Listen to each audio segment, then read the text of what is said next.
নমস্কাৰ বন্ধুসকল, আজি হৈছে ৭ এপ্ৰিল সোমবাৰ আৰু আজিৰ সন্ধিয়াৰ কেইটামান গুৰুত্বপূৰ্ণ খবৰ হৈছে চৰকাৰী বিদ্যালয়ত দুৰ্বৃত্তৰ লুটপাট। চৰকাৰী বিদ্যালয়ত দুৰ্বৃত্তৰ লুটপাট। ধুবুৰী জিলাৰ গৌৰীপুৰ স্থিত এখন চৰকাৰী বিদ্যালয়ত দুৰ্বৃত্তই চলালে লুটপাট। জিলাখনৰ গৌৰীপুৰ শিক্ষা খণ্ডৰ অন্তৰ্গত নাইদেৰ গাঁৱৰ ২৪৭৭ নং চাৰিতোল্লা বেপাৰী এল.পি. স্কুলত দুৰ্বৃত্তই চলালে এই লুটপাট অভিযান। ৰাতি এন্ধাৰৰ সুযোগলৈ বিদ্যালয়খনৰ তলা ভাঙি ভিতৰত প্ৰৱেশ কৰি বিদ্যালয়ৰ গুৰুত্বপূৰ্ণ নথিপত্ৰ লণ্ডভণ্ড কৰাৰ লগতে যাৱতীয় সা সামগ্ৰীসমূহ ভাঙি চুৰমাৰ কৰে। ইমানতে ক্ষান্ত নাথাকি অগ্নি সংযোগ কৰাৰো চেষ্টা চলায় দুৰ্বৃত্তই।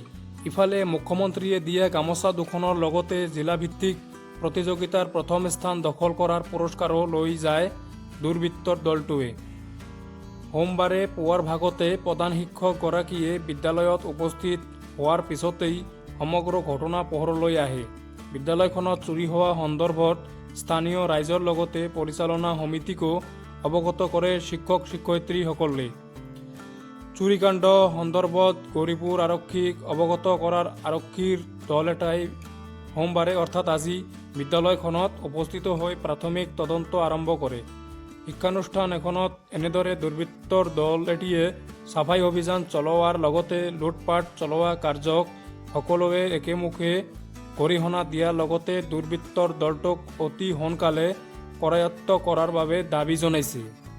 পৰৱৰ্তী খবৰ, RBIৰ তথ্য, ভাৰতত বাঢ়িছে বৈদেশিক মুদ্ৰাৰ মজুত।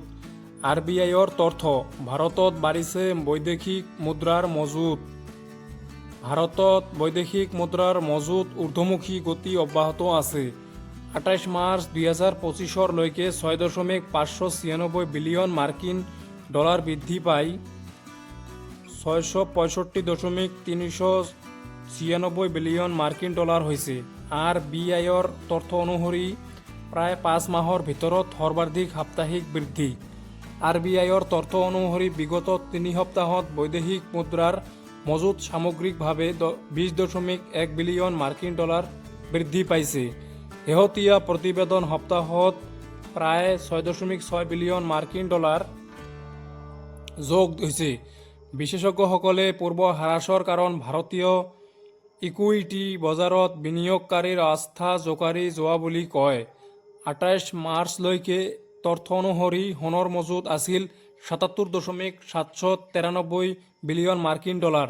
আনহাতে বিদেশী মুদ্ৰাৰ সম্পত্তিৰ মূল্য আছিল ৫৬৫.০১৪ বিলিয়ন মাৰ্কিন ডলাৰ। একে সময়ছোৱাত ভাৰতীয় টকাৰ মূল্য আমেৰিকান ডলাৰৰ বিপৰীতে ০.৬% বৃদ্ধি পাইছে। এই প্ৰশংসাক ভাৰতীয় শ্বেয়াৰ বজাৰত বিদেশী বিনিয়োগৰ আস্থা নৱীকৰণৰ চিন হিচাপে দেখা গৈছে। মজুতৰ যিকোনো হ্ৰাস সাধাৰণতে টকাৰ চোকা মূল্য হ্ৰাস ৰোধ কৰাৰ লক্ষ্যৰে RBIৰ হস্তক্ষেপৰ বাবেই হয়। চৰকাৰী হিচাপ অনুসৰি ভাৰতৰ বৰ্তমানৰ বৈদেশিক মুদ্ৰাৰ মজুত প্ৰায় ১০ৰ পৰা ১১ মাহৰ প্ৰকল্পিত আমদানি সামৰি ল'বলৈ যথেষ্ট। ২০২২ চনত ভাৰতে ৭১ বিলিয়ন মাৰ্কিন ডলাৰৰ সঞ্চিত হ্ৰাসৰ তুলনাত ২০২৩ চনত প্ৰায় ৫৮ বিলিয়ন মাৰ্কিন ডলাৰ যোগ কৰিছিল। ২০২৪ চনত এই মজুত ২০ বিলিয়ন মাৰ্কিন ডলাৰৰো অধিক বৃদ্ধি পাইছিল। পৰৱৰ্তী খবৰ, ৩ বছৰত ৫০ৰ পৰা ৮০% বাঢ়িছে ব্যক্তিগত বিদ্যালয়ৰ মাচুল। ৩ বছৰত ৫০ৰ পৰা ৮০% বাঢ়িছে ব্যক্তিগত বিদ্যালয়ৰ মাচুল। সন্তানক ভাল শিক্ষা দিবলৈ এতিয়া প্ৰতিগৰাকী অভিভাৱক অৰ্থনৈতিকভাৱে সবল হ'বই লাগিব। কিয়নো শেহতীয়াকৈ এক সমীক্ষাত প্ৰকাশ পাইছে যে দেশৰ ব্যক্তিগত শিক্ষানুষ্ঠানসমূহৰ মাচুল বিগত ৩ বছৰত ৫০ৰ পৰা ৮০% বৃদ্ধি পাইছে। এই বৰ্ধিত মাচুলক লৈ এতিয়া নিম্ন মধ্যবিত্ত শ্ৰেণীৰ মাজত এক হাহাকাৰ পৰিৱেশৰ সৃষ্টি হৈছে।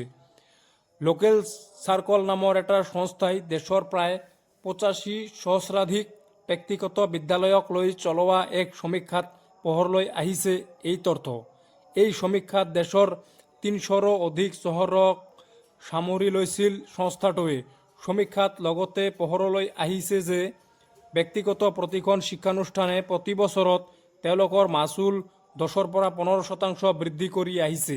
প্ৰতিখন বিদ্যালয়ৰে ভিন্ন ক্ষেত্ৰৰ বাবে সংগ্ৰহ কৰা মাচুল প্ৰতি বছৰে বৃদ্ধি কৰাক লৈ চিন্তিত হৈ পৰিছে অভিভাৱকসকলে। পৰৱৰ্তী খবৰ, আস্মিতা ৰাষ্ট্ৰীয় সাব জুনিয়ৰ খেল ইণ্ডিয়া উইমেন পেঞ্চাক চিলাট লীগত অংশ ল'ব ৰাজ্যৰ 16গৰাকী খেলুৱৈয়ে। ছত্তীশগড়ৰ বিলাসপুৰস্থিত বি.আৰ. যাদৱ ইনডোৰ ষ্টেডিয়ামত অনুষ্ঠিত হ'বলগীয়া আস্মিতা ৰাষ্ট্ৰীয় সাব জুনিয়ৰ খেল ইণ্ডিয়া উইমেন পেঞ্চাক চিলাট লীগত অংশ ল'ব ৰাজ্যৰ 16গৰাকী খেলুৱৈয়ে।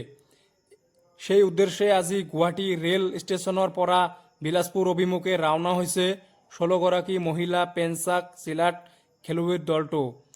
উল্লেখ্য যে এই খেল বিলাসপুৰস্থিত বি.আৰ. যাদৱ ইনডোৰ ষ্টেডিয়ামত ইণ্ডিয়ান পেঞ্চাক চিলাট ফেডাৰেশ্যনৰ উদ্যোগত আগন্তুক 9ৰ পৰা 12 এপ্ৰিললৈ অনুষ্ঠিত হ'ব। ভাৰতীয় ক্ৰীড়া প্ৰাধিকৰণৰ প্ৰত্যক্ষ যোজনা আৰু পৰ্যবেক্ষণত হ'বলগীয়া উক্ত প্ৰতিযোগিতাত দেশৰ 36 ৰাজ্যৰ প্ৰায় 1000গৰাকী খেলুৱৈয়ে অংশগ্ৰহণ কৰিব।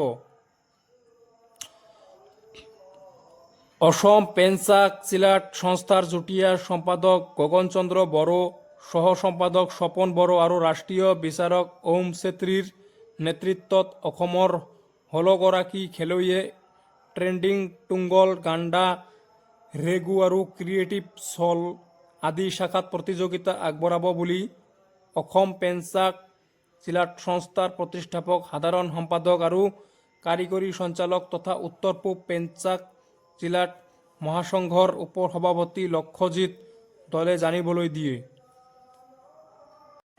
পৰৱৰ্তী খবৰ, মিজোৰামত ওজন পৰিমাণৰ বিস্ফোৰক সামগ্ৰী, মাৰণাস্ত্ৰ, ড্ৰাগছ জব্দ।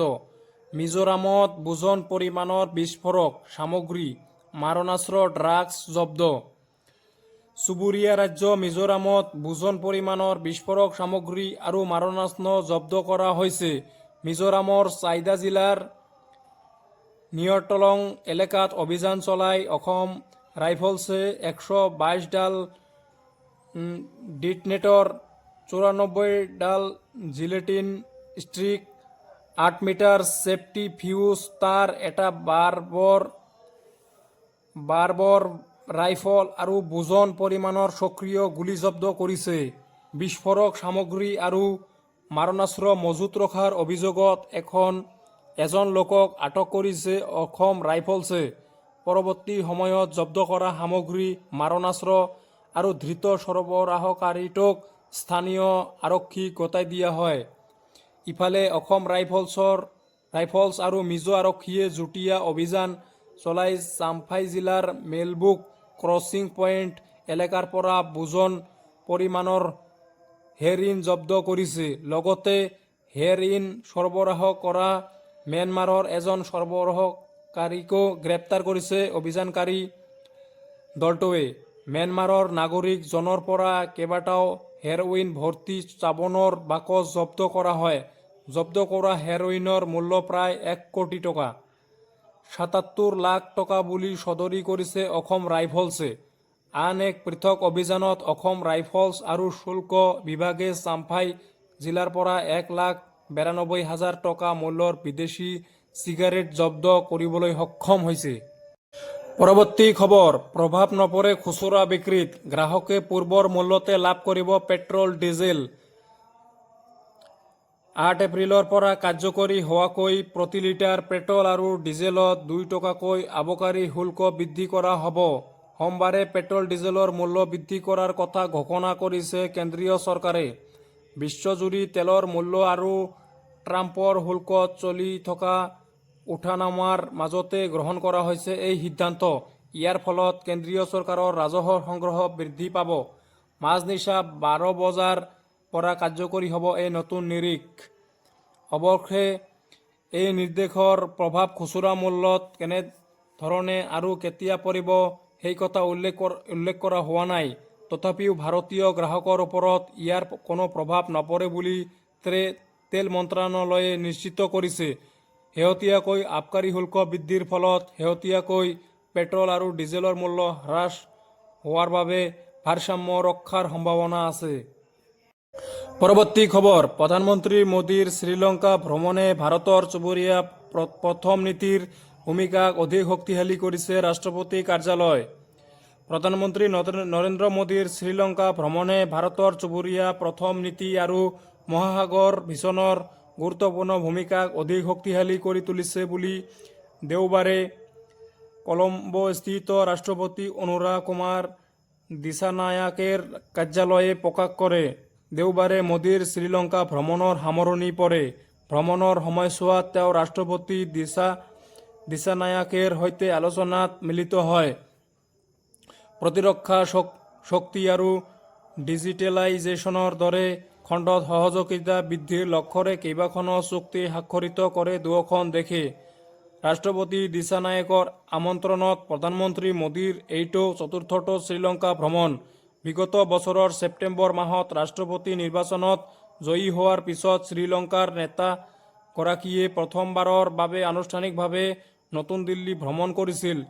ৰাষ্ট্ৰপতি দিছানায়কৰ কাৰ্যালয়ে এক বিবৃতিত কয় যে প্ৰধানমন্ত্ৰী মোদীৰ এই ভ্ৰমণে শতিকাৰ বন্ধুত্ব, সমৃদ্ধশালী ভৱিষ্যতৰ প্ৰতি দায়বদ্ধতা, চিৰস্থায়ী সম্পৰ্ক, ভাৰত আৰু শ্ৰীলংকাৰ মাজৰ বান্ধনক অধিক শক্তিশালী কৰি তুলিছে। এই ভ্ৰমণে দুয়োখন দেশৰ মাজত অৰ্থনৈতিক, সাংস্কৃতিক আৰু ঐতিহাসিক সম্পৰ্ক আৰু অধিক বৃদ্ধি কৰাৰ লগতে তেওঁলোকৰ বহুমুখী অংশীদাৰিত্বও শক্তিশালী কৰিব বুলিও ৰাষ্ট্ৰপতি অনুৰা কুমাৰ দিছানায়কেৰ কাৰ্যালয়ে প্ৰকাশ কৰা বিবৃতিত উল্লেখ কৰিছে। পৰৱৰ্তী খবৰ, প্ৰধানমন্ত্ৰী নৰেন্দ্ৰ মোদীলৈ শ্ৰীলংকাৰ সৰ্বোচ্চ অসামৰিক সন্মান। প্ৰধানমন্ত্ৰী নৰেন্দ্ৰ মোদীলৈ শ্ৰীলংকাৰ সৰ্বোচ্চ অসামৰিক সন্মান। শ্ৰীলংকাৰ সৰ্বোচ্চ অসামৰিক বঁটা মিত্ৰ বিভূষণৰে সন্মানিত কৰা হ'ল প্ৰধানমন্ত্ৰী নৰেন্দ্ৰ মোদীক।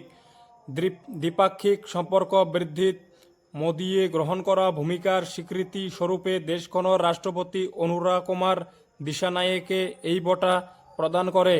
অৱশ্যে প্ৰধানমন্ত্ৰীগৰাকীক কোনো এখন দেশে সৰ্বোচ্চ সন্মান প্ৰদান কৰাটো এয়াই প্ৰথম নহয়। প্ৰধানমন্ত্ৰী মোদীক সৰ্বোচ্চ সন্মানেৰে সম্বৰ্ধনা জনোৱা দেশৰ তালিকাখন অতি দীঘলীয়া। শ্ৰীলংকাই প্ৰদান কৰা মিত্ৰ বিভূষণ বঁটা হৈছে কোনো বিদেশী ৰাষ্ট্ৰই প্ৰধানমন্ত্ৰী মোদীক প্ৰদান কৰা 22 সংখ্যক আন্তঃৰাষ্ট্ৰীয় সন্মান। উল্লেখ কৰা প্ৰয়োজন যে বিমষ্ট্ৰেক সন্মিলনৰ বাবে বেংকক ভ্ৰমণ সামৰি 3 দিনৰ বাবে শ্ৰীলংকাত উপস্থিত হৈছিল প্ৰধানমন্ত্ৰী নৰেন্দ্ৰ মোদীয়ে। দুয়োখন দেশে প্ৰতিৰক্ষা সহযোগিতাৰ ক্ষেত্ৰত এক গুৰুত্বপূৰ্ণ চুক্তিও স্বাক্ষৰ কৰিছে। পৰৱৰ্তী খবৰ, শচীন তেণ্ডুলকাৰক আদৰিবলৈ সাজু কাজিৰঙা ৰাষ্ট্ৰীয় উদ্যান কৰ্তৃপক্ষ। শচীন তেণ্ডুলকাৰক আদৰিবলৈ সাজু কাজিৰঙা ৰাষ্ট্ৰীয় উদ্যান কৰ্তৃপক্ষ। সোমবাৰে কাজিৰঙাত উপস্থিত হ'ব, অৰ্থাৎ আজি হৈছে ক্ৰিকেট ভগৱান শচীন তেণ্ডুলকাৰ। কাজিৰঙাৰ ব্যক্তিগত অতিথিশালা বৰগছ ৰিজৰ্টত নিশা কটাব শচীন তেণ্ডুলকাৰে। ক্ৰিকেটাৰগৰাকীক আপ্যায়নৰ বাবে পিঠা পনাকে আদি কৰি থলুৱা ব্যঞ্জনৰ ব্যৱস্থা কৰিছে ৰিজৰ্ট কৰ্তৃপক্ষই। লগতে তেওঁক আদৰাৰ বাবে বিহু ঝুমুৰৈ প্ৰদৰ্শনৰো ব্যৱস্থা কৰা হৈছে। কাজিৰঙা দৰ্শনৰ বাবে যাৱতীয় ব্যৱস্থা গ্ৰহণ কৰিব কাজিৰঙা ৰাষ্ট্ৰীয় উদ্যান কৰ্তৃপক্ষই। ক্ৰিকেটাৰৰ গৰাকীৰ লগতে তেওঁৰ পৰিয়াল সন্ধ্যা 5 বজাত কাজিৰঙাত উপস্থিত হোৱাৰ সম্ভাৱনা